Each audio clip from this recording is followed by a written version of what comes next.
नमस्कार, welcome to electrical Lantech YouTube channel. Electrical Lantech YouTube channel में आपका स्वागत है। दोस्तों, पीजीसीएल एंड ओएमसी दोनों का एग्ज़ाम डेट निकल चुका है। उसको नज़र में रखते हुए हम लोग क्लास करेंगे। पहली बार आज देखेंगे safety sign and first aid, fire and safety का पूरा चैप्टर। आप आज पूरा चैप्टर का एमसीक्यू, कुछ इंपॉर्टेंट एमसीक्यूज़ है, उसको आज हम लोग डिस्कशन करेंगे इस वीडियो में। पूरा का पूरा चैप्टर हम लोग इसमें कवर करेंगे, पूरा टोटल एमसीक्यू के साथ में। परीक्षा में आने वाला मोस्ट एक्सपेक्टेड क्वेश्चन को हम लोग डिस्कशन करेंगे, संभाव्य प्रश्नों को हम लोग डिस्कशन करेंगे। चलिए देखते हैं हम लोग। तो यहाँ पर देखते हैं पहला question, what is the name of safety sign. ये जो चिन्ह दिया हुआ है, साइन दिया हुआ है, इस साइन को कौन सा साइन बोला जाता है? ऑप्शन देख सकते हैं आप लोग, यहाँ पे चारों ऑप्शन दिया हुआ है। हम लोग सेफ्टी साइन के बारे में जानते हैं कि 4 टाइप का होता है सेफ्टी साइन। पहला हो गया आपका प्रोहिबिशन, द्वितीय हो गया मैंडेटरी, तीसरा हो गया वार्निंग, चौथा हो गया इन्फॉर्मेशन। स्क्वायर टाइप का जो होता है उसका आकार, उसको हम लोग बोलते हैं इन्फॉर्मेशन साइन। इसका कलर कैसा रहता है? ये बैकग्राउंड ग्रीन का रहता है और शेप रहता है स्क्वायर कलर का। बाकी तीनों के बारे में जान लेते हैं। जो वार्निंग साइन है, इसका आकार कैसा है? वार्निंग साइन का आकार होता है ट्रायंगुलर शेप का। इसका बैकग्राउंड कलर होता है येलो का और इसका सिंबल होता है ब्लैक कलर का। बाकी रहा मैंडेटरी, ये सर्कुलर शेप का होता है, बैकग्राउंड इसका ब्लू होता है, इसको याद रखेंगे हम लोग। बाकी प्रोहिबिशन, ये भी सर्कुलर शेप का होता है लेकिन रेड बॉर्डर होता है, एक क्रॉस बार होता है, ये रेड कलर का क्रॉस बार होता है। इसके बारे में डिटेल में जान लेते हैं अभी। चलिए देखते हैं। तो यहाँ पर देख सकते हैं prohibition sign, mandatory sign, warning sign and information sign. पहला याद रखेंगे हम लोग, सर्कुलर शेप में 2 साइन होता है, पहला मैंडेटरी, दूसरा हो गया प्रोहिबिशन। और याद रखेंगे हम लोग प्रोहिबिशन, इसका बार कलर रेड का होता है, बैकग्राउंड बैकग्राउंड नहीं, इसका जो सिंबल होता है ये ब्लैक कलर का होता है और बैकग्राउंड वाइट कलर का होता है। लेकिन मैंडेटरी साइन में पूरा का पूरा ब्लू कलर का बैकग्राउंड होता है और सिंबल वाइट कलर का होता है। बाकी यहाँ वार्निंग साइन में ब्लैक कलर का सिंबल होता है, बैकग्राउंड येलो कलर का होता है और बॉर्डर भी ब्लैक कलर का होता है। हम लोग याद रखेंगे इसको। और जो इन्फॉर्मेशन साइन दिया हुआ है, इसका बैकग्राउंड पूरा का पूरा ग्रीन रहता है, सिंबल वाइट कलर का रहता है, इसका शेप साइज यानी वर्गाकार होता है। तो चलिए आगे देखते हैं, क्वेश्चन के बारे में बात करेंगे।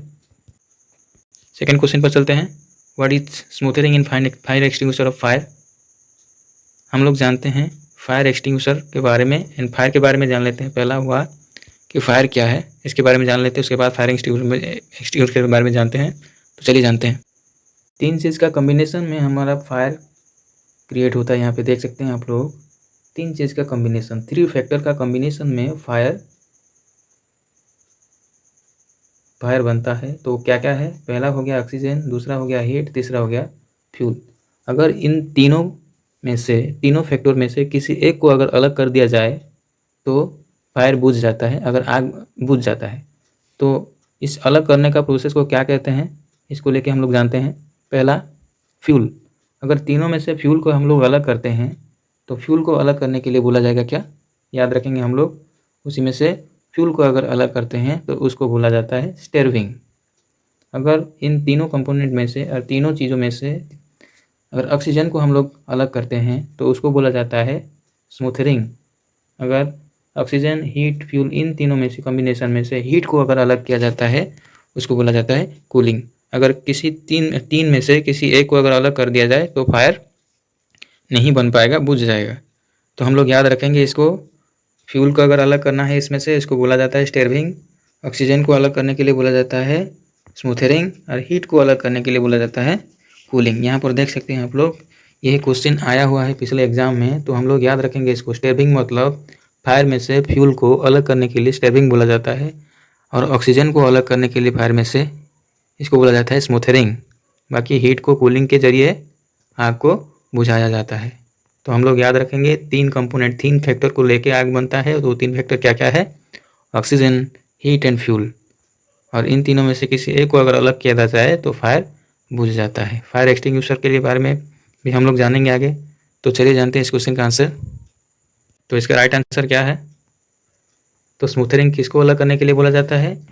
ऑक्सीजन को आइसोलेट करने के लिए फायर में से इसको बोला जाता है स्मूथरिंग, यानी D is the right answer. Isolating the fire from the supply of oxygen, इसको बोला जाता है स्मूथरिंग। आगे चलते हैं। Which is the physical hazard? ये बहुत अच्छा क्वेश्चन है, जानते हैं इसके बारे में। दोस्तों हम लोग जानते हैं इंडस्ट्रियल में जो हजार्ड है ये कितने टाइप का होता है, इसके बारे में पहले जान लेते हैं, उसके बाद में इसको क्वेश्चन को करेंगे। तो कितने टाइप का होता है हजार्ड? दोस्तों यहाँ पर देख सकते हैं टाइप ऑफ ऑक्यूपेशनल हजार्ड यहाँ पे लिखा हुआ है। ऑक्यूपेशनल हजार्ड कुछ 8 टाइप का होता है। पहला फिजिकल, दूसरा केमिकल, तीसरा बायोलॉजिकल, साइकोलॉजिकल, मैकेनिकल, इलेक्ट्रिकल और एर्गोनॉमिकल। ये कुछ 4 2 6 4 3 7 8 टाइप का होता है। एक और रह गया यहाँ पे देख सकते हैं हम लोग, इलेक्ट्रिकल। ये कुछ 8 टाइप का हजार्ड्स है, उसी में से हमको पूछा गया है कौन सा हजार्ड के बारे में। ये पूरा कैटेगरी देख सकते हैं आप लोग, ऑक्यूपेशनल हजार्ड किस टाइप में क्या क्या चीज़ें आते हैं। पहले फिजिकल के बारे में जान लेते हैं। यहाँ पे फिजिकल जो हमारा जो आसपास में जो घटने वाला चीज़ें, जैसे कि नॉइज हो गया, हीट, कोल्ड, वाइब्रेशन, कुछ रेडिएशन, इल्यूमिनेशन, ये चीज़ें सब बोला जाता है फिजिकल। बाकी जो केमिकल चीज़ों को बोला जाता है, जैसे कि हो गया बैक्टीरिया, सॉरी टॉक्सिक चीज़ें हो गया, रेडियो एक्टिव चीज़ें हो गया, फ्लेमेबल चीज़ें हो गया, एक्सप्लोसिव चीज़ें हो गया, उनको केमिकल हजार्ड में आता है। बाकी बायोलॉजिकल जो इन्फेक्शन होता है, जैसे कि वायरस का हो गया, बैक्टीरिया का हो गया, इस टाइप का आता है, तो उसको बोला जाता है बायोलॉजिकल हजार्ड। बाकी रहा साइकोलॉजिकल, जैसे कि हो गया ह्यूमन नेचर के डिपेंडेबल हो जाए, एज, ओल्ड एज हो गया, इल हेल्थ हो गया, सिकनेस हो गया, फटीग हो गया, ये सब आता है साइकोलॉजिकल में। फिजियोलॉजिकल में आता है, सॉरी। बाकी रहेगा साइकोलॉजिकल, मतलब मानसिक तरह का जो हजार्ड है वो क्या क्या है, जैसे कि दारू पीना, अनस्किल्ड, पुअर डिसिप्लिन मतलब काम के बारे में चीज़ें जानकारी नहीं रहना, एक्सीडेंट प्रूनेस, इमोशनल डिस्टर्बेशन, ये सब हो गया अपना साइकोलॉजिकल। फिजियोलॉजिकल में ओल्ड, सेक्स, इलनेस, सिक, ये सब आता है। ये साइकोलॉजी मेंटली मतलब साइको के बारे में बताया गया है। मानसिक स्तर के बारे में हजार्ड क्या है उसके बारे में बताया गया है। बाकी मैकेनिकल में देख लेते हैं हम लोग, unguarded machinery, no fencing, अगर मतलब मशीन के आगे कोई फेंसिंग नहीं है। फेंसिंग मतलब हो गया गार्डिंग, ऐसा गार्डिंग जिसको हम मशीनरी में देते हैं, गार्डिंग नहीं होना। No safety devices, control device ऐसे नहीं रहना, उसको मैकेनिकल हाजार्ड्स बोला जाता है। बाकी इलेक्ट्रिकल में तो हम लोग जानते हैं एर्थिंग का ना होना, शॉर्ट सर्किट होना, करंट लीकेज होना, ओपन वायर होना, फ्यूज नहीं रहना, कटआउट नहीं रहना है, ये सब नहीं रहना, तो इसको इलेक्ट्रिकल हजार्ड्स बोला जाता है। बाकी रहा एर्गोनॉमिक्स में मैनुअल हैंडलिंग टेक्निक नहीं पता होना, लेआउट रंग होना, डिजाइन रंग होना, हाउसकीपिंग रंग होना, पूर हाउसकीपिंग होना, ये सब आता है एर्गोनॉमिक में। तो हम लोग जानते हैं 8 टाइप का health hazard, occupational health hazard इस पूरा का पूरा 8 टाइप का होता है। थोड़ा बहुत हमको इसको इसमें याद रखना है। Physical, chemical, biological, physiological, psychological, ergonomic, electric and mechanic, ये कुछ 8 टाइप का होता है ऑक्यूपेशनल हेल्थ हजार्ड। इसके बारे में पूरा डिटेल में हम लोग पूरा थोड़ा बहुत याद रखेंगे इसके बारे में। तो चलिए क्वेश्चन को पूरा करते हैं।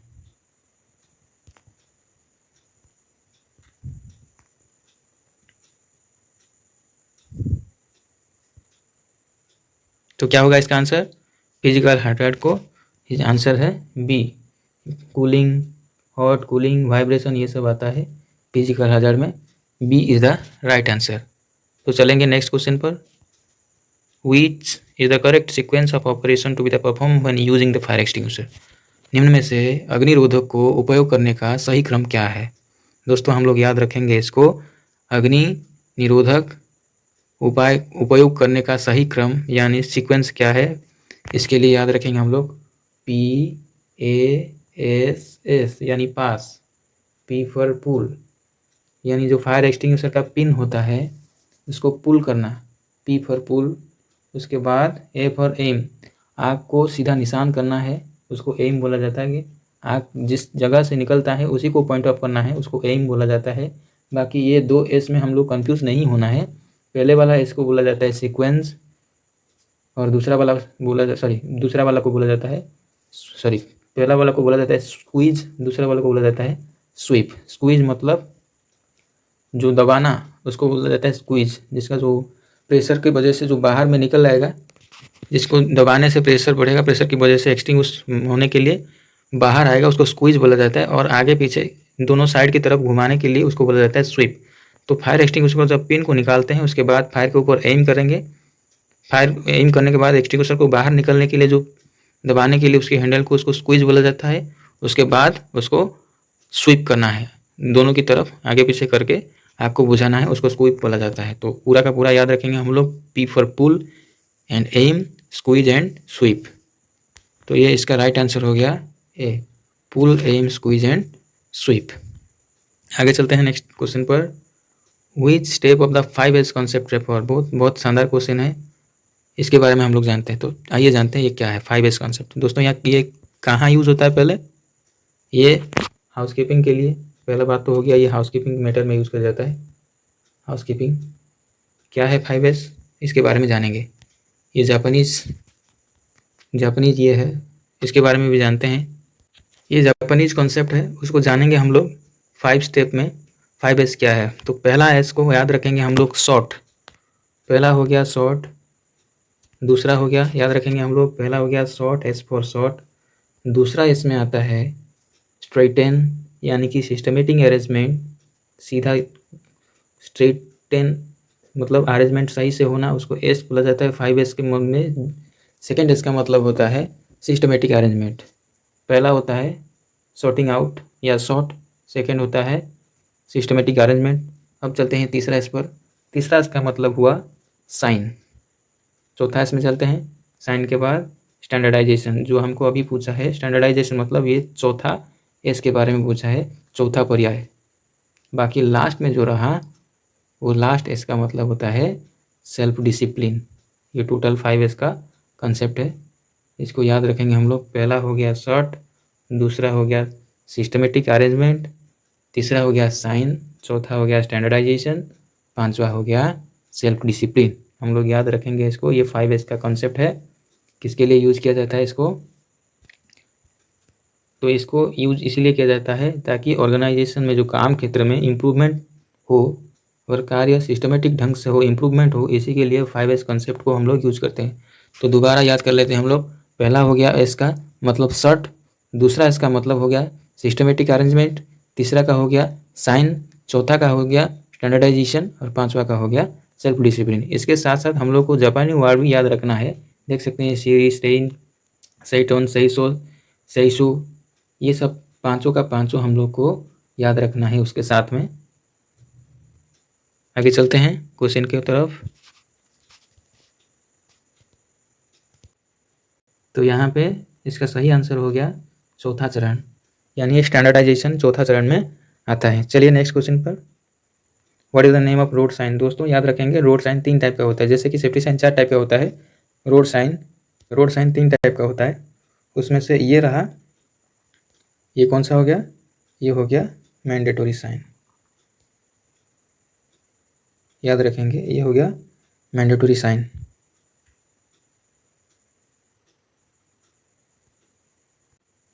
तीन टाइप का यहाँ पर याद रखेंगे हम लोग, एक हो गया मैंडेटरी, एक हो गया क्वेश्चन, एक हो गया इन्फॉर्मेशन। ये तीनों टाइप का रोड साइन होता है, उसमें से एक होता है मैंडेटरी। यहाँ पर देख सकते हैं ये रहा mandatory sign.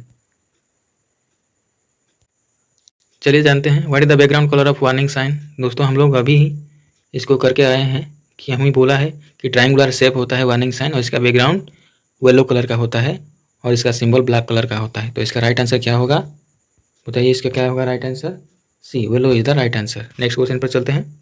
Which of the following is not a process of fire extinguisher. दोस्तों हम लोग इसको चर्चा कर चुके हैं पहले कि आइसोलेटिंग क्या क्या, मतलब जो तीनों कंपोनेंट है फायर के लिए क्या क्या है, ऑक्सीजन, फ्यूल एंड ऑक्सीजन हो गया, फ्यूल हो गया, हीट हो गया। ये तीनों को अलग करने के लिए एक एक प्रोसेस होता है, मैंने पहले बात कर चुका हूँ उसके बारे में। फ्यूल को अलग करने के लिए स्टर्बिंग बोला जाता है, ऑक्सीजन को अलग करने के लिए स्मूथरिंग बोला जाता है और हीट को अलग करने के लिए कूलिंग बोला जाता है। ये तीनों प्रोसेस बोला जाता है, लेकिन आइसोलेटिंग ऐसा कोई प्रोसेस नहीं है। तो इसका आंसर होगा क्या, सॉरी इंसुलेटिंग। ये रहा इंसुलेटिंग, ये कोई प्रोसेस नहीं है फायर एक्सटिंग्विश होने के लिए। तो चलिए नेक्स्ट क्वेश्चन पर चलते हैं। Find out the wrong matching about the fire extinguisher colour coding. तो ये बहुत इंपॉर्टेंट क्वेश्चन है, हम लोग को इसको याद रखना है, कौन सा इसमें से अलग है हमको आइडेंटिफाई करना है। तो ये इसका राइट आंसर होगा फोम टाइप, यानी फोम टाइप का कलर येलो नहीं है।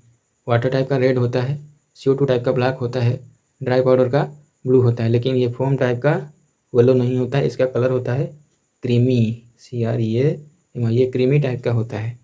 बाकी ये येलो कलर किसके लिए बनता है, इसके बारे में भी जान लेते हैं हम लोग। चलिए, तो ये येलो हो गया वेट केमिकल के लिए, फोम टाइप का हो गया क्रीमी कलर के लिए। तो चलिए नेक्स्ट क्वेश्चन पर चलते हैं। विच condition of the victim is refer two comma. ये बहुत इंपॉर्टेंट क्वेश्चन है, OSSC इलेक्ट्रीशियन ग्रेड 2 में आ चुका है दोस्तों। हम लोग इसको याद रखेंगे, किस कंडीशन को कोमा बोला जाता है। Which condition of the victim coma बोला जाता है। पीड़ित का कौन सी स्थिति को कोमा बोला जाता है। Unconscious but can not respond to call, ये नहीं हो सकता। बेहोश रहना, बुलाने पर उत्तर देना, नहीं तो ऐसा कोई नहीं हो सकता, इसको कोमा नहीं बोला जाएगा। कॉन्शियस, होश में है लेकिन रेस्पॉन्ड नहीं कर रहा है, इसको भी नहीं बोला जाएगा कोमा। थर्ड प्रश्न देखेंगे। Breathing but can not respond, सांस लेता है बट बुलाने पर उत्तर नहीं था, इसको भी कोमा नहीं बोलेंगे। कोमा किसको बोलेंगे, यहाँ पर देख सकते हैं last option, lie totally senseless to do not respond to call. पूरी तरह से संवेदनहीन होकर लेटा के पड़ा है, बुलाने पर भी उत्तर नहीं देता है, उसको कोमा स्टेज बोला जाता है। याद रखेंगे हम इसको, ये क्वेश्चन आया हुआ है। तो नेक्स्ट क्वेश्चन पर चलते हैं। ये इसका राइट आंसर हो गया डी।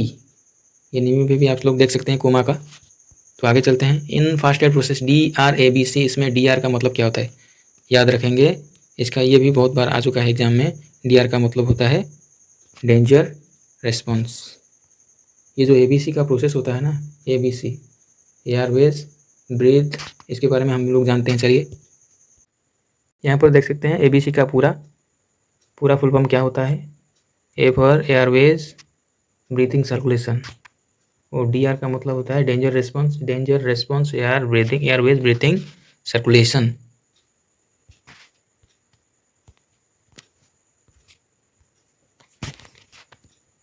तो याद रखेंगे हम लोग इसको, A मतलब एयरवेज, B मतलब ब्रीथिंग, C फॉर सर्कुलेशन, और DR का मतलब होता है डेंजर रेस्पॉन्स। आगे चलते हैं नेक्स्ट क्वेश्चन पर। Which is the name of caution sign. दोस्तों हम लोग पहले, अभी थोड़ी देर पहले हम बोला है कि 3 टाइप का रोड साइन होता है, उसमें से एक ये है कॉशन साइन। इसका ये कौन सा साइन बोला जाए, कौन सा, ये क्या सूचाता है ये कॉशन साइन, ये पूछा है। देखते हैं हम लोग कि यहाँ पे क्या कौन सा आंसर सही होगा।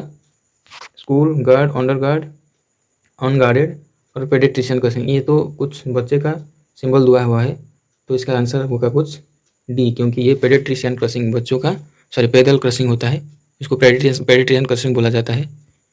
चलिए नेक्स्ट क्वेश्चन पर चलते हैं। What immediate action should be taken to rescue the victim if it still in contact with electrical power supply। अगर कोई पीड़ित इलेक्ट्रिकल सप्लाई में संपर्क में आ गया है, तत्कालिक कदम क्या उठाना चाहिए, ये पूछा है। तो ये बहुत ज़रूरी है जानना, अगर कोई संपर्क में आ गया है विद्युत का, तो हम लोग को क्या नेसेसरी एक्शन लेना है, हठात में क्या लेना चाहिए कदम, उसके बारे में पूछा है। तो क्या करना है हमको, पुल और push him from the electrical conductor by hand, नहीं, ऐसा कभी नहीं करना है। अगर कोई विद्युत के संस्पर्श में आ गया है तो हम लोग को इसको छूना नहीं है। दूसरा हो गया inform your authority about this electric shock, नहीं, ये तो बहुत देर हो चुका होगा, वो तुम्हारा जाएगा इसके बीच में, तो ये भी नहीं है ऑप्शन सही।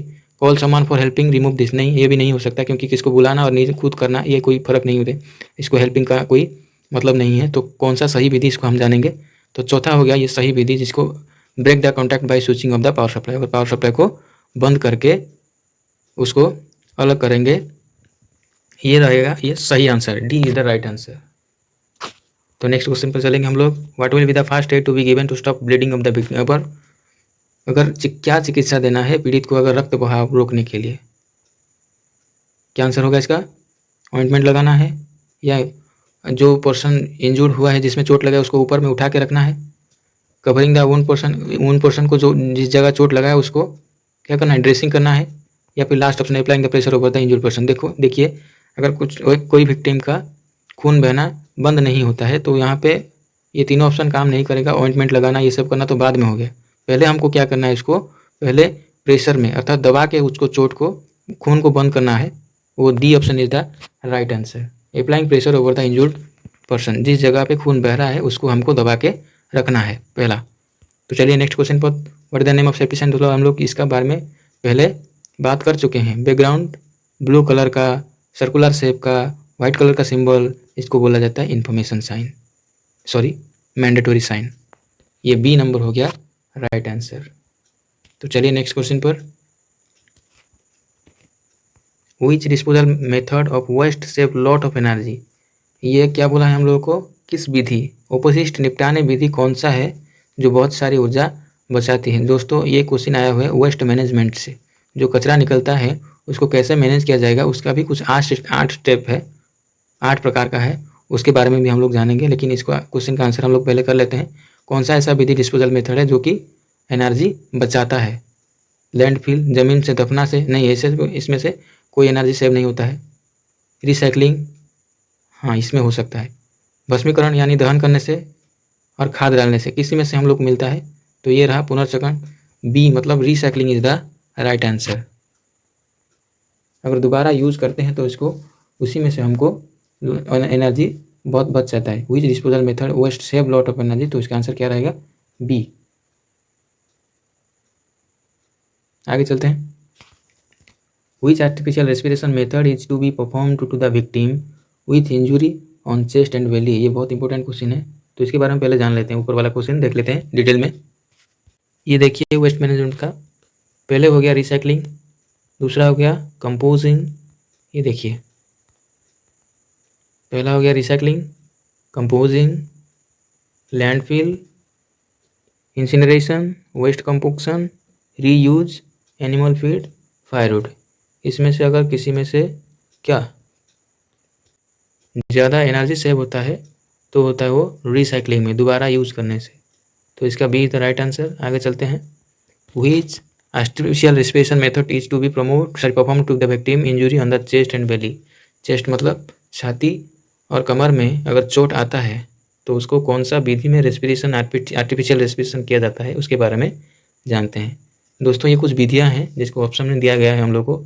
स्काफर्स method, mouth to mouth method, mouth to nose and Nelson arm lift back method. तो कौन सा विधि इसमें हम लोग यूज करेंगे, क्या आंसर रहेगा इसका, चलिए जानते हैं। तो यहाँ पर देख सकते हैं इलेक्ट्रिकल शॉक ट्रीटमेंट के लिए कुछ विधियां हैं, यहाँ पर दिया हुआ है।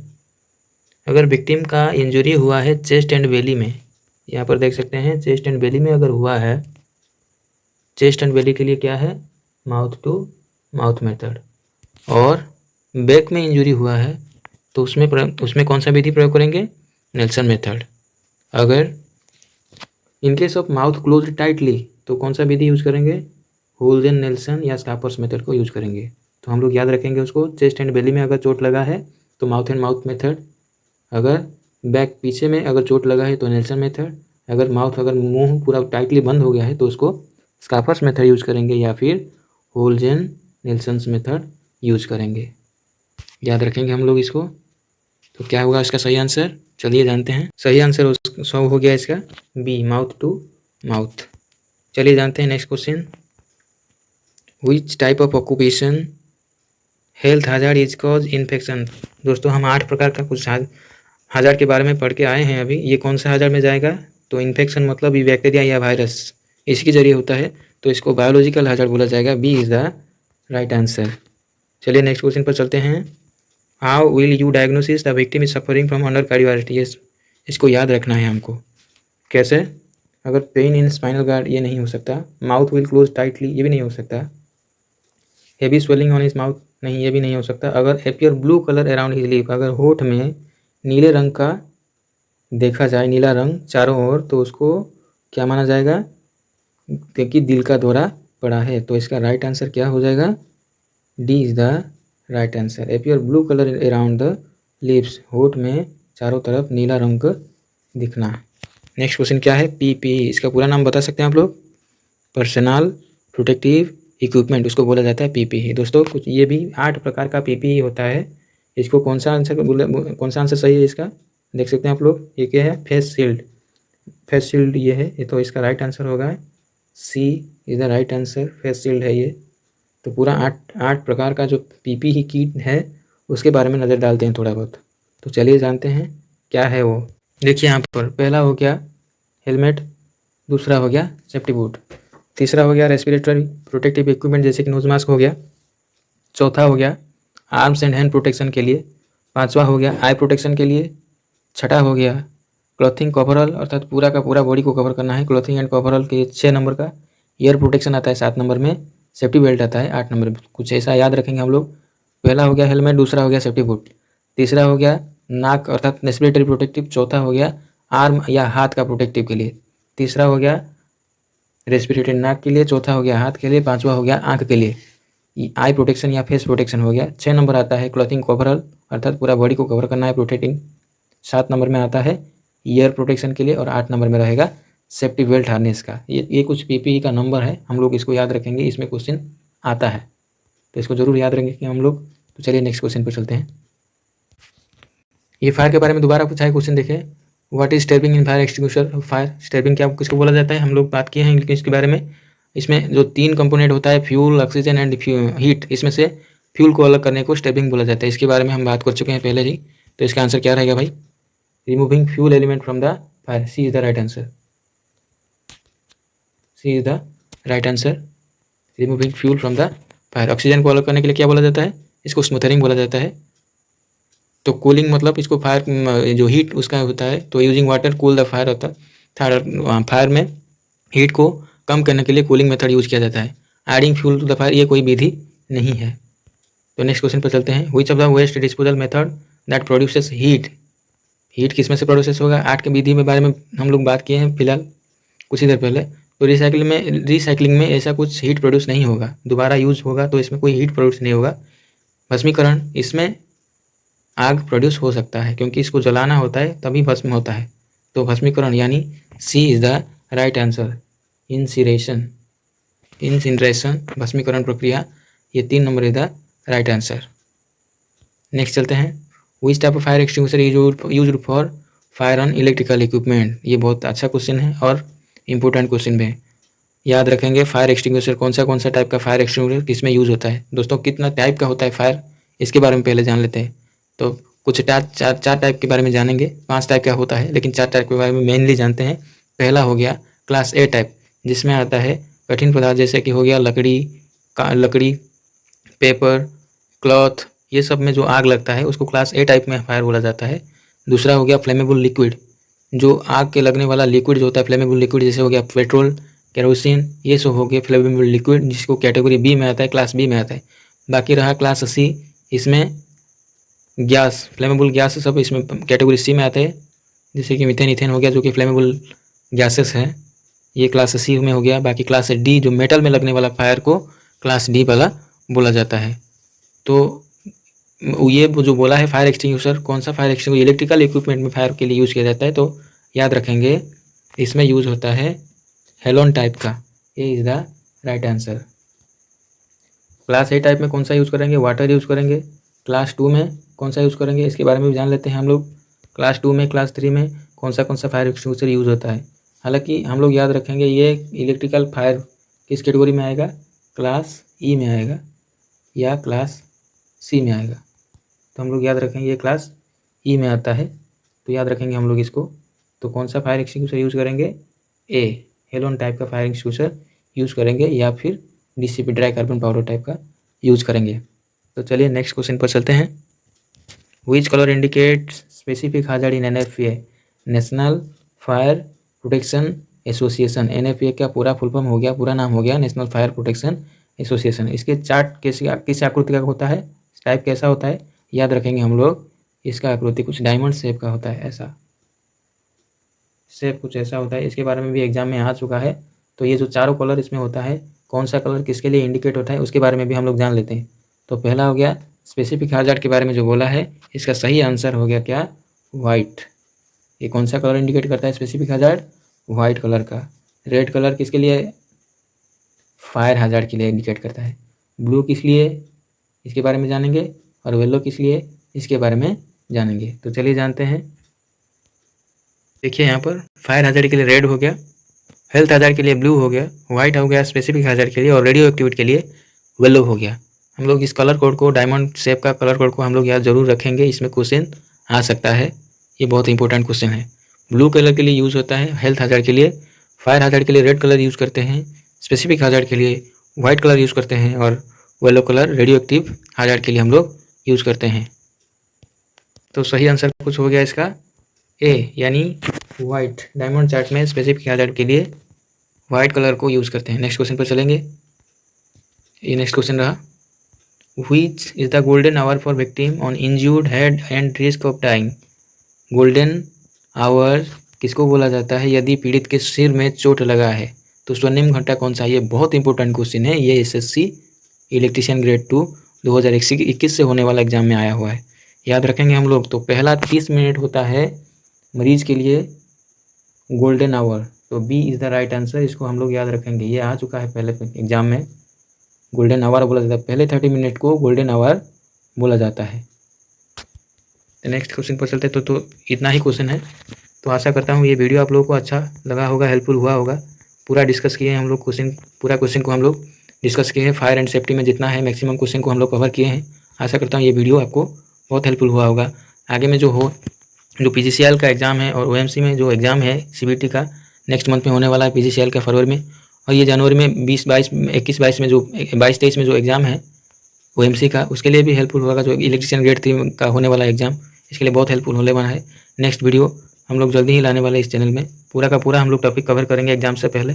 तो आप लोग चैनल को ज़रूर सब्सक्राइब कीजिएगा और वीडियो को ज़रूर लाइक कीजिएगा, ताकि हमको मोटिवेशन मिलता है।